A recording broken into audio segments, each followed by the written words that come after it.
I want to briefly talk about the stark differences between homegrown herbs and store-bought herbs. It is amazing how much stronger a herb is when you take care of it, guys, especially if you take care of it in non-ordinary means. And what I essentially mean by that is when you start a plant from seed or from a cutting and you foster it with love and you perform energy work on it, when you talk to the plant, when you feed the plant the best nutrients, when you feed it only water that you've restructured, etc. It's amazing when you care for a plant properly, how you can create these non-ordinary bonds with these non-ordinary beings known as plants, which still to this day, most people think aren't sentient, that they don't feel, that they don't have their own unique psychology even.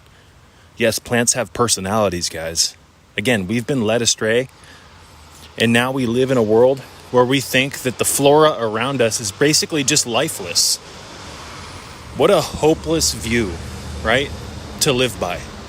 That type of a belief. To think that trees, instead of them being royal elder entities, are just these visual objects for what? Your viewing pleasure?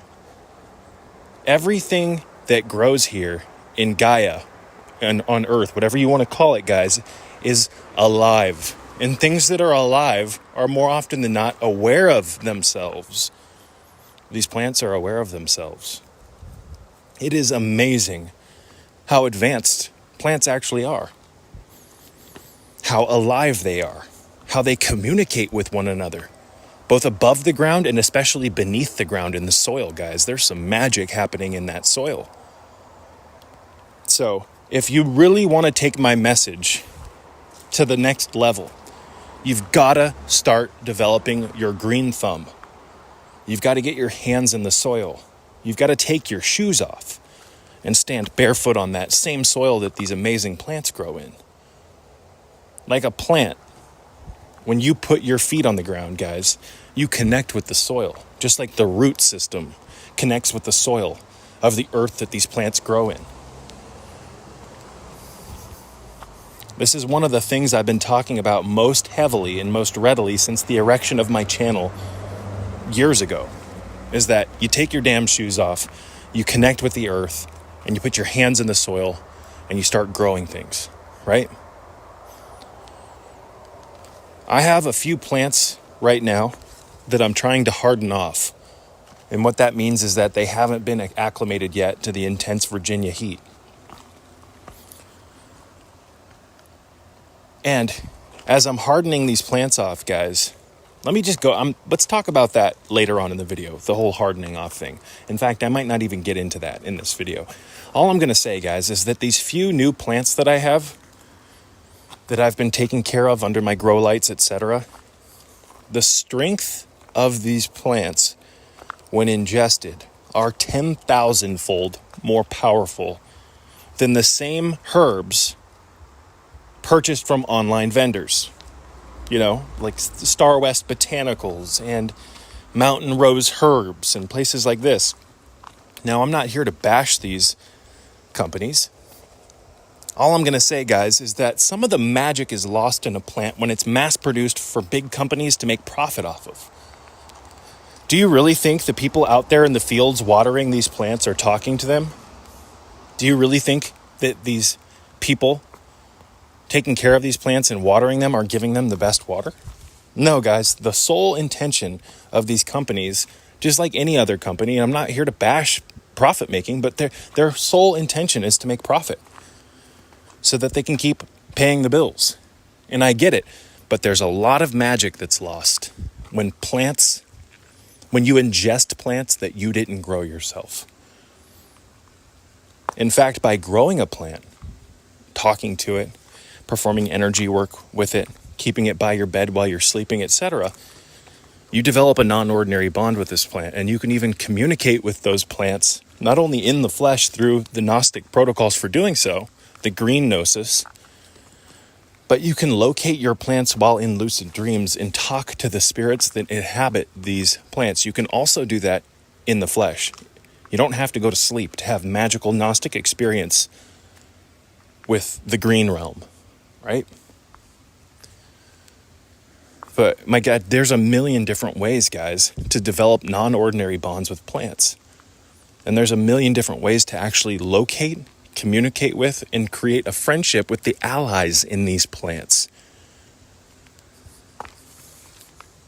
And we all have certain plants that we can develop close, not only relationships with, guys, but deep friendships.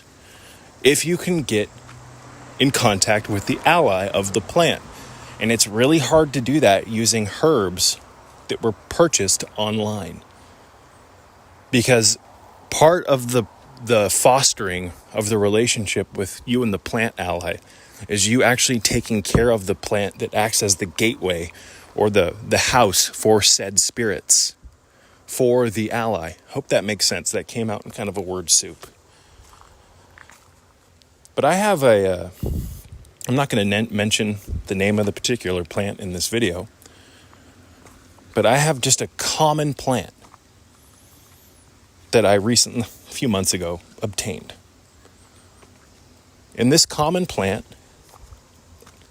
when I ingest its stems and its leaves, right, produces Gnostic experiences in visions, deep meditations, and Gnostic consciousness by consuming these leaves that have been growing on this plant. I have also consumed fairly large amounts of the same plant that I didn't grow, that I purchased online. And I've never had these visual experiences with the store-bought version of the plant, as in contrast to the homegrown version. And there's a reason why, guys, I spend so much time with these plants. I talk to them. I share secrets with them. And they share secrets with me when I ingest them. And this isn't a illegal plant. It's not a psychedelic plant. It's just hi Titan. It's just an average plant. I don't view it as average, but in contrast to more exotic strains, etc., and it's not a cannabis plant, I view it as... Let me just finish what I'm saying. Jesus Christ, I'm rambling on and on and on. You should grow your own plants and ingest them. Watch what happens. Especially, again, if you follow the magical equation of input equals output, what you put into something is directly relative of what you get out of it. You've got to put your heart and soul into this. And you will experience the green mysteries firsthand if you do this properly, you guys.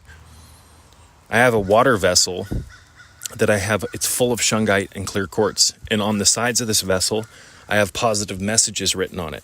I also expose this water to my tuning forks with various different frequencies.